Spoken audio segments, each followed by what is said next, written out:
গত 29 সেপ্টেম্বর সাঁইথিয়া পথপ্রদর্শক ফাউন্ডেশন থেকে আমাকে একজন বিশিষ্ট অতিথি হিসেবে নিমন্ত্রণ জানানো হয়েছিল। সেই উপলক্ষেই সেখানে চলে গিয়েছিলাম সপরিবারে। তো আজকের দিনটা কিভাবে কাটালাম সেটা তোমাদের সকলের সঙ্গে শেয়ার করে নেব। সেদিন সকাল 9টা নাগাদ পুজো সেরে আমি রেডি হয়ে গেছিলাম এবং রেডি হওয়ার পর এই যে দেখতে পাচ্ছ আমি আমার ব্যাগ ফোন সমস্ত কিছু নিয়ে রাস্তা দিয়ে চলে আসছিলাম। তার কারণ সামনে আমার একটা গাড়ি দাঁড়িয়েছিল।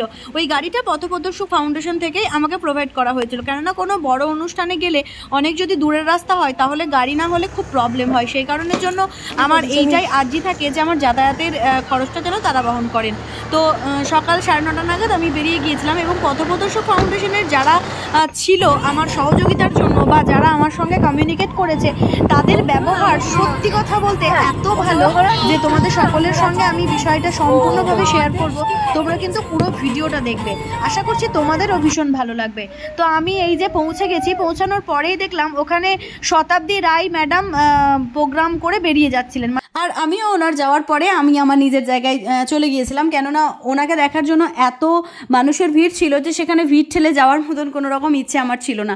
তো আমি ওখানে পৌঁছে যে জিনিসটা দেখলাম যে বাইরে শতাব্দী ম্যামকে ঘিরে সবার যে কৌতূহল বা এটা স্বাভাবিক, উনি একজন নায়িকা। তো আমি তো কেউই নই, খুবই সাধারণ মানুষ, কিন্তু এখানেও কিন্তু আমাকে দেখার জন্য অনেক মানুষ অপেক্ষায় ছিলেন, অনেক বোন দিদি ভাই।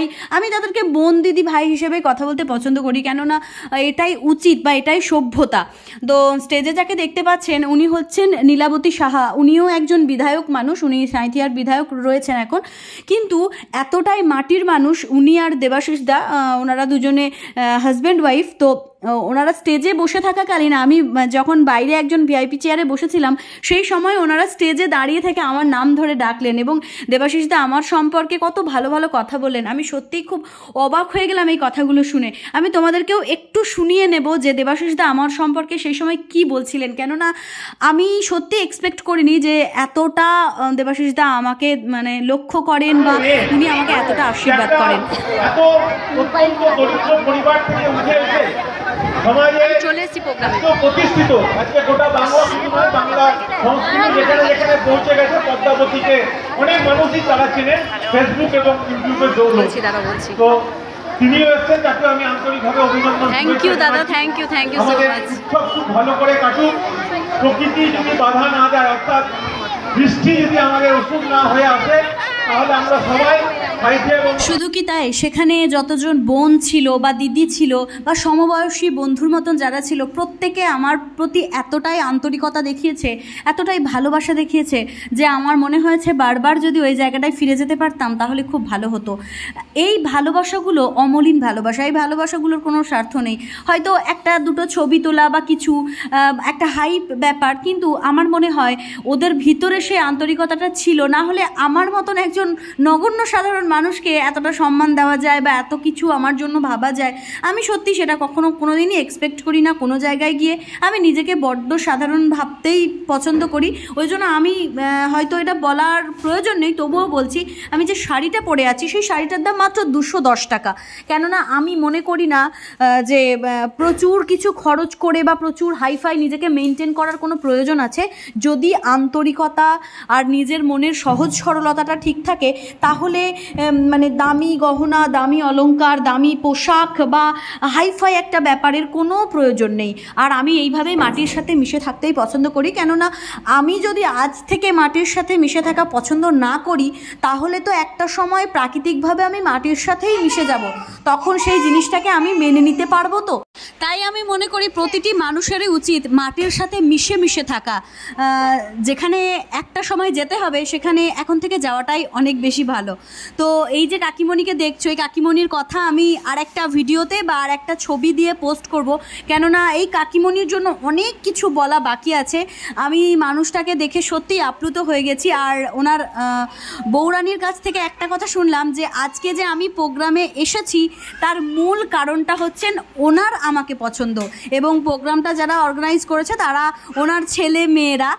তো সেই কারণের জন্য মায়ের আবদার যে পদ্মাবতীকে নিয়ে এসো বিশিষ্ট অতিথি হিসেবে। এবং এটা পাওয়া বা এটা শুনতে পাওয়ার পর আমার মনের মধ্যে কাকিমণির জন্য একটা আলাদা রকম মানে অনুভূতি জন্মেছে। পুরো বিষয়টাই মনে হয়েছে যে এতটাও আন্তরিক কোনো মানুষ হতে পারে যে শুধুমাত্র ভালো লাগে বলে পুরো প্রোগ্রাম অর্গানাইজারদেরকে বলা যে পদ্মাবতীকে নিয়ে এসো। তো চলো তোমরা একটু দেখে নাও আমার গতকালের প্রোগ্রামের আমি কি বলেছিলাম এবং কি হয়েছিল আমার সাথে। বিশিষ্ট বাচিক শিল্পী পদ্মাবতী মণ্ডল মহাশয়া, আমরা পথপ্রদর্শকের পক্ষ থেকে উৎসব স্মারক, উত্তরীয় এবং সব ব্যাচ তুলে দিচ্ছি। শুভ এবং আবিরকে এই স্মারক তুলে দেওয়ার জন্য আহ্বান জানাই। শুভ এবং আবির।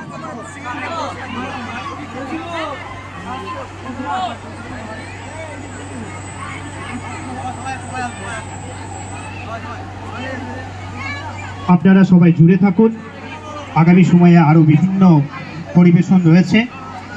শুভ এবং আবির প্রথমে উত্তরীয়, স্মারক তুলে দিচ্ছে আবির।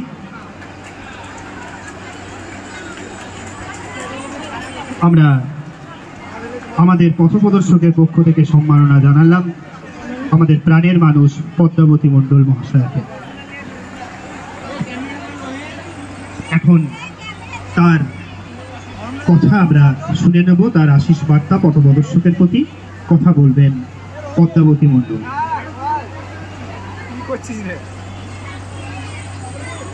মাইকটা যখন হাতে ধরলাম তখন সত্যি কথা বলতে ইচ্ছেই করছে না কিছু বলি। হয়তো সবাই বলবে যে কথা বলার জন্য মাইক ধরেছে অথচ কিছু ইচ্ছে করছে না। ইচ্ছে একটা কারণেই করছে না, যে আমি যখন থেকে এখানে এসে দাঁড়ালাম আমার একটা জিনিসই মনে হলো, এত আন্তরিকতা, এত সহজতা, এত প্রাণীর মানে আবেগ সত্যি অন্য কোথাও আমি পেয়েছি কিনা আমি জানি না। এত দূর আমি এসেছি, কীর্ণাহাট থেকে আমার আসা, সকালবেলা থেকে যাত্রাটা শুরু হয়েছিল। তো আজকে এখানে এসে এত মানুষের আতিথেয়তা দেখে, এত মানুষের আয়োজন দেখে আমি পথপ্রদর্শকের প্রত্যেকটি সদস্য এবং সদস্যকে মনের একদম মণিকোঠা থেকে আন্তরিক ধন্যবাদ জানাই আর শুভেচ্ছা জানাই। আমি বেশি কথা বলবো না, একটাই কথা, তোমরা যদি একটু চুপ করো তাহলে আমার কথাগুলো শুনতে বা আমি যেটা প্রেজেন্ট করব আজকে সেটা তোমাদের ভালো লাগবে। কারণ আমি তো ধরো কিছুক্ষণ পর চলে যাব, তোমাদের এই কথাগুলো যদি থাকে তাহলে শুনতে পাবে না। তো তোমাদেরই ঘরের ছেলে, তোমাদেরই ঘরের মেয়েরা আজকে পথপ্রদর্শক এই ফাউন্ডেশনকে এত বড় জায়গায় নিয়ে এসেছে।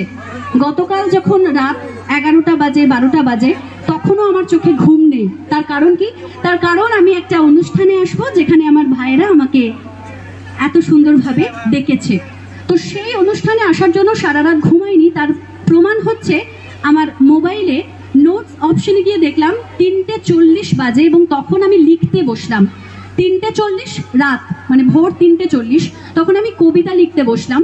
একটা 22 লাইনের কবিতা আমি রেডি করেছি আমাদের পথপ্রদর্শক ফাউন্ডেশনের জন্য, যারা রয়েছে, যাদের কর্ম আমাদেরকে এত সজীবতা দান করে, তাদের জন্য আমি প্রস্তুত করেছি একটা কবিতা।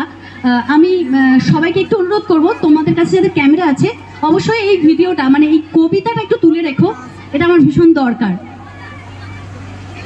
কবিতাটা আমার নিজের লেখা, 3:40 থেকে 3:50 মাত্র 10 মিনিটে লিখেছি পথপ্রদর্শকের জন্য। হয়তো অনেক ভুল ত্রুটি থাকতে পারে, হয়তো এমন অজানা কিছু থাকতে পারে যেগুলো আমি হয়তো জানি না। তো একটু নিজের ঘরের মেয়ে মনে করে শুনে নিও। আধার ঘরে চাঁদের আলো, ভুলিয়ে দেওয়া শোক, 10 বছরে একটাই নাম পথপ্রদর্শক। বুড়ি মায়ের জোয়ান ছেলে দেখে না তার মাকে, অসহায় মা হাত বাড়িয়ে ভগবানকে ডাকে।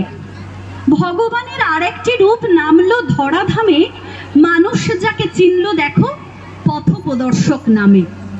সহায়হীন বুড়ির জন্য ওরাই কত ভাবছে, তাজা তাজা কয়েকটি প্রাণ কেবল পথে নামছে। বলছে সবাই করো জোরে ওদের ভালো হোক, অসহায়ের এক মুঠো ছাদ পথপ্রদর্শক। ওই ছেলেটা পথের ধারে চায়ের দোকানে থাকে বছর 6 আগে যে সে হারিয়েছে তার মাকে, বাবা কেবল জোর নেশায় বেঁচেছে ঘটি বাটি, ছেলে কাঁদে মায়ের শোকে, পায়ের তলার মাটি কেড়ে নিতে সারাক্ষণই খুঁড়ছে তুকুর চোখ, সম্বলহীন ছেলের সাহস পথ প্রদর্শক। 10 বছরে তাদের কাজে বদলে গেছে সমাজ, রঘু কাকার অঞ্জলি কিংবা রহিম চাচার নামাজ, বাজ বিচার তো নেই কো তাদের, কর্ম আসল সেবা, তাদের মতো সমাজ নিয়ে ভাবতে পারে কেবা? বস্তির ওই পাগলা দাদুর ভরসা যারা হলো, যাদের জন্য সকল শিশু বুক ভরে শ্বাস নিল, তাদের তোমরা স্যালিউট দিও, অনেক ভালো হোক। 10 বছর নয় 10 প্রজন্ম পথ প্রদর্শক, মুমূর্ষ সব রোগীর জন্য রক্ত নিয়ে ছুটছে তারাই, কাঁটা ভরা পথে কেবল সুগন্ধি ফুল ভরছে তারাই, নিজের কথা ভুলেই গেছে স্নান খাওয়া অসময়ে, পথপ্রদর্শক এগিয়ে চলে কোমল পায়ে পায়ে, জগৎ জোড়া খ্যাতি বাড়ুক বুঝুক তারাও মর্ম, সেবাই যাদের লক্ষ্য কেবল সেবাই যাদের ধর্ম, তাদের জন্য এই পৃথিবী নিজের চেয়েও দামি, আপন ভোলা মানুষগুলো অগাধ পরিশ্রমী, দিনের শেষে তাদের জন্য রেখে গেলাম আশা, এমন ত্যাগের বিনিময়ে নিখুঁত ভালোবাসা। 10 প্রজন্ম আগলে রেখে বাড়িয়ে তুলুক ঝোঁক, সবার হৃদয়ে জুড়ে বাঁচুক পথ প্রদর্শক। 10 বছরে একটাই নাম পথ প্রদর্শক, আধার ঘরে চাঁদের আলোয় পথ প্রদর্শক, ছেঁড়া জামার বুক পকেটে পথ প্রদর্শক, আমার তোমার সবার প্রিয় পথ প্রদর্শক। নমস্কার। তো আমি তোমাদের ঘরের মেয়ের মতন পথপ্রদর্শকের জন্য এই কবিতাটি গতকাল রাত 3:40 থেকে 3:50 আমি তৈরি করেছিলাম। তোমাদেরকে এটা উপহার দিতে পেরে সত্যি খুব ভালো লাগছে, আর তোমাদের এই আয়োজন নিয়ে আমার সত্যি কিছু বলার নেই, অসাধারণ। তোমরা এইভাবেই সমাজের কাজে এগিয়ে চলো, সমাজের কাছে দৃষ্টান্ত হও, তোমাদের মতন মানুষের সমাজের জন্য দরকার রয়েছে।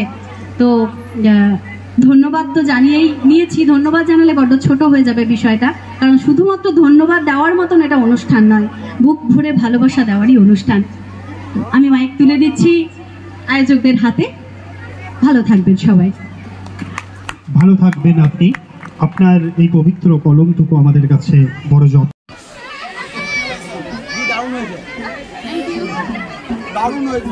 এখন সঙ্গীত পরিবেশন করবে রঞ্জনী সঙ্গীত। প্রায় 10 মিনিটের একটা মানে কথা শেষ করে আমি যখন মঞ্চ থেকে নিচে এলাম, তখন আমার ট্রফিটা হাত থেকে পড়ে ভেঙে গেল, আমার ছেলের কাছে ছিল, এবং সঙ্গে সঙ্গে ওরা সেটাকে এক্সচেঞ্জ করে দিল।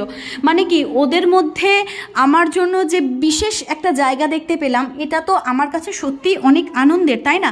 তো ট্রফিটা ভেঙে যাওয়ার জন্য সত্যি খুব খারাপ লাগছিল, কিন্তু আমার কিচ্ছু করার ছিল না জায়গাটা। আর আমি ঐশীকে সে সময় বকতেও চাইনি, তার কারণ বাচ্চারা তো বাচ্চাই হয়, ওরা তো আর ইচ্ছে করে কোনো কিছু করে না। আর এক্সাইটমেন্ট ঐশিকের অনেক বেশি ছিল আমার সাথে, যেহেতু আমার ঐশিক, বৈদিক, আমার মা সবাই গিয়েছিলেন, সে কারণের জন্য আমার ফ্যামিলির এক্সাইটমেন্টটাও আমি কিন্তু পুরো সময় লক্ষ্য করেছি। আর অনেকেই অনেক কিছু বলেন যে সংসার করার পর বা স্বামী সন্তানের সঙ্গে সংসারে ঢুকে পড়ার পর মেয়েদের আর কোনো কিছুই থাকে না। তো আমি তাদেরকে বলবো যে তোমরা আসলে চেষ্টা করোনি কখনো, যে কাজটা পারো সেই কাজটা করার চেষ্টা করো। তো এই যে তোমরা দেখতে পেলে রানাদাকে দেখালাম, উনি কীর্ণাহারেরই একজন, স্পন্দন ফাউন্ডেশনের কর্ণধার, ওনারও যেহেতু নিমন্ত্রণ ছিল তাই উনিও গিয়েছিলেন। আমার সাথে হঠাৎ করেই দেখা হয়ে গেল। খুব ভালো লাগে যখন মানে এলাকার মানুষেরা অন্য একটি জায়গায় গিয়ে মিলিত হয়, তো সেটাই ফিলিং হয়েছিল। তো অনুষ্ঠানে এত বেশি মানুষকে আমরা দেখেছি সেদিন, এত ভিড়, এত মানুষ, আর বাচ্চা বাচ্চা মেয়েদের নাচ, সত্যি পুরো অভাবনীয় বিষয় ছিল। শুধু তাই নয়, সেদিন আরও একটা বিষয় পরিলক্ষিত হয়েছে, সে বিষয়টা হচ্ছে প্রতিটা মানুষের মধ্যে একটা পাংচুয়ালিটি ভাব রয়েছে। মানে সবাই এই অনুষ্ঠানটাকে পুরো প্রাণ ঢেলে দিয়েছে। মানে যে বয়সেরই হোক না কেন, পথপ্রদর্শক ফাউন্ডেশনের প্রত্যেকটা সদস্য বা প্রত্যেকটা ছেলে মেয়ের মধ্যে যে ব্যাপারটা রয়েছে না, একটা জোশ ব্যাপার, সেটা সত্যি না বললেই নয়। তো আমার বৈদিককে কোলে নিয়ে আমি, দেখতেই পাচ্ছ, আমার বাচ্চারাও অনেক ছোট, ওদের জন্য এগুলো অনেক মানে কষ্টেরই হয় জার্নি করতে, কিন্তু আমি মনে করি যে সবারই ছোটোবেলাটা যেভাবে মানে তৈরি হবে, সে বড়োবেলা পাড়াতে গিয়ে সেই জিনিসগুলোকে কিন্তু অ্যাডপ্ট করতে শিখে যাবে। তো সেই কারণের জন্য আমি আমার বাচ্চা কাচ্চাদের ছোটোবেলা থেকে এই সাংস্কৃতিক বিষয়বস্তুর মধ্যে দিয়ে মানে রেখে দেওয়ার চেষ্টা করি। তারপরে এই যে দেখতে পাচ্ছ আমি মানে একদিকে এগিয়ে যাচ্ছি। এই রাস্তাটা হচ্ছে ওনাদের যে অফিসটা আছে সেই অফিসের কাছাকাছি, কারণ ওই অফিসের ওখানেই আমাদের লাঞ্চের ব্যবস্থা করা হয়েছিল।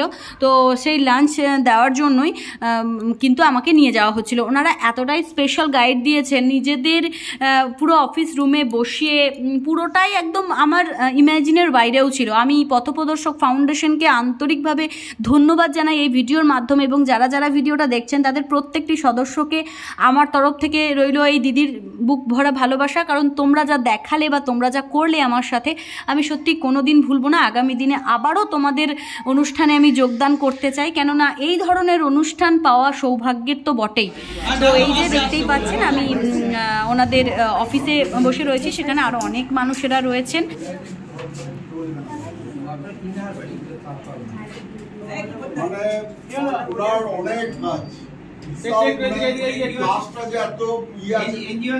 না, আমার অ্যাকচুয়ালি কোনো এনজিও নেই, কিন্তু আমি নিজে একাই করি। এবার তৈরি করি, বিভিন্ন সমাজের দুস্থ পিছিয়ে পড়া মানুষের সঙ্গে কাজ করি।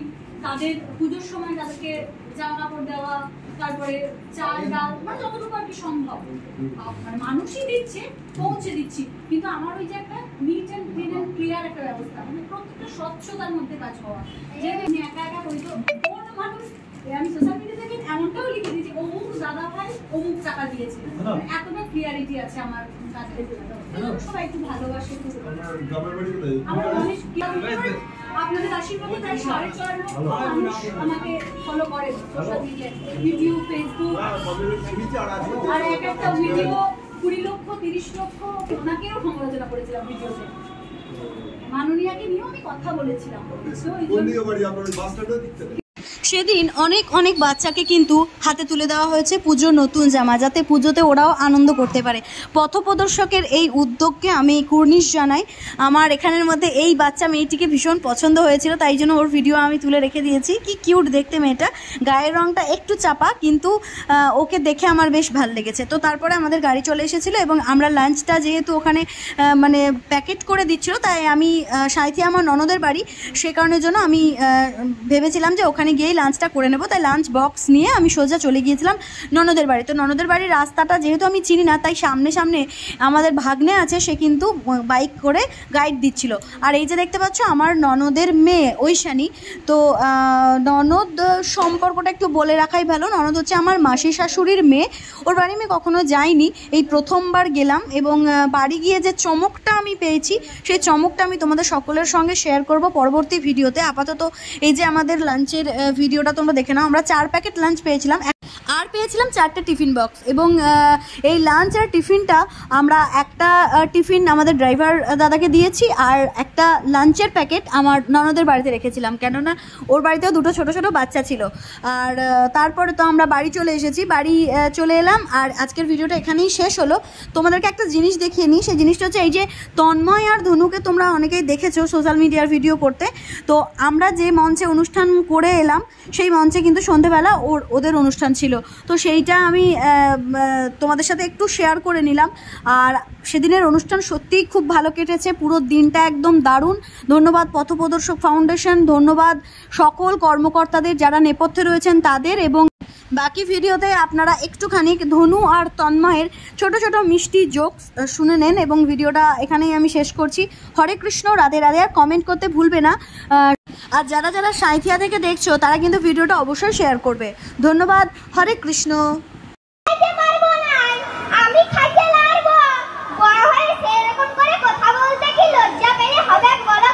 না, ঠিক ঠিক একদম ঠিক কথা বলছি, কারণ এটা সত্যি। কারণ আমরা অনেকে আমাদের আঞ্চলিকতা, সব জায়গায় একটা আঞ্চলিক লোকাল ল্যাঙ্গুয়েজ থাকে। সেই জায়গায় কি হয়, কিছু কিছু আমাদের এখানকার জানি না, কিন্তু আমি নিজে লক্ষ্য করেছি আমার এলাকাতে কিছু ছেলে মাধ্যমিক কি উচ্চ মাধ্যমিকের পরে হয়তো ব্যাঙ্গালোরে নার্সিং পড়তে গেল, কি ধরুন কলকাতায় বিবিএ করতে গেল, 3 মাস পর আসে তার পুরো ভেট চেঞ্জ। এসে বলে কিরে কেমন আছিস, মানে সে কেমন আছো রে, ভালো আছো, একটা বিড়ি দে, মানে এরকম ছিল। এসে ভাই কেমন আছিস, ভালো তো। কিছু কিছু মেয়ে ছেলে তো এসে মানে তার চিনতে পারবো, মা কি কেঁদো, রাস্তা যাওয়া যাচ্ছে না, মাপতে নাই পাইপে ডাগর হয়ে যায় বলছে বলো তখন। না সেইটা ঠিক, কিন্তু সেই জন্য আমরা সবসময় নিজের আঞ্চলিকতাটা, নিজের জিনিসটাকে সবসময় বুক ঠুকে গর্ব করে বলা দরকার, তাই তো?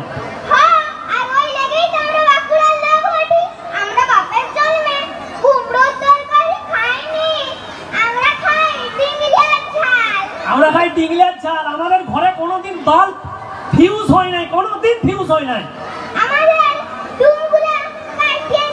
আমাদের ডুমগুলো কেটে যায়। আমাদের ঘরে আমাদের ছেলেপুলের, আমাদের বন্ধু বান্ধবরা কোনোদিন যদি মারামারি করে, বিশ্বাস করুন কেউ কাউকে কোনোদিন লাথি মারে নাই। আমাদের ভ্যাট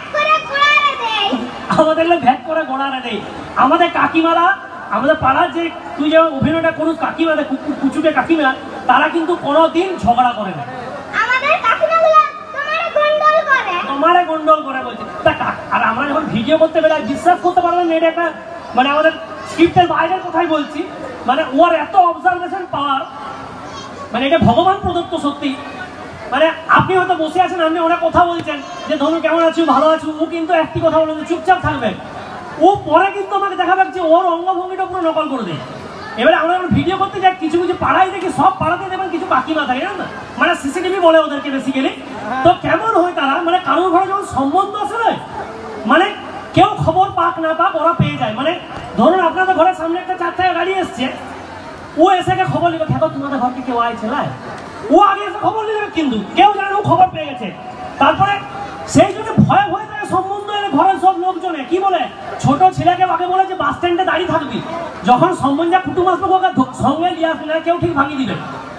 আবার ভয় থাকে যে একে জিজ্ঞাসা করবে কি আছে, বলবে ওকে মামার দুঃসম্পর্কের আত্মীয়, খুব চাপে থাকে। এবার সেই কাকিমাগুলো মাঝে মধ্যে আমরা যখন ভিডিও করতে যাই, আমাদের বাড়ির পাশেই, মানে আমাদের ঘরের একটু কাছেই একটা ফাঁকা মাঠে আমরা ভিডিও করি, বেশিরভাগ ভিডিও দেখবেন। তো ওইখানে বিকালবেলা গোল টেবিল বসে কিছু কাকিমা দেখে জমায়েত হয়, কিছু পাড়া কাকিমা, ওরা আবার কেমন করে কথা বলে এবার দেখুন, মানে এক কলি একটু দেখি দাও তো কেমন করে কথা বলে। বৌমাটাকে দেখেছো বাবালু, ঢং দেখলে মরে যায়, সব বউগুলি হয়েছে সমান, কোন বউকে বলবো ভালো, হাত দিয়ে বউ হাঁকতে গেল। সত্যি মানে, আর আজকে এখানে এসছি যেদিন আমাদের প্রোগ্রাম প্রীতম ফোন করে, সেই দিন মানে ওর হচ্ছে জন্ডিস প্লাস টাইফয়েড। সেদিন প্রীতমকে বললাম কি করে যাবো আমি জানি না, বলছে না না তোমাদের ঠিক হয়ে যাবে, তুমি চিন্তা করো না। আজকেও যে আইছি, মানে ওর গাড়িতে উঠলে একটু ভমিটিংয়ের ব্যাপার আছে, আজকেও 2-4 বার হয়ে গেছে অলরেডি, কিন্তু তারপরে হচ্ছে এনার্জি মানে ধরে রাখার মতো, সেটা কেউ বুঝতে পারবেন না যে এতটা 4 ঘন্টা জার্নি করে আইছে বা এত শরীর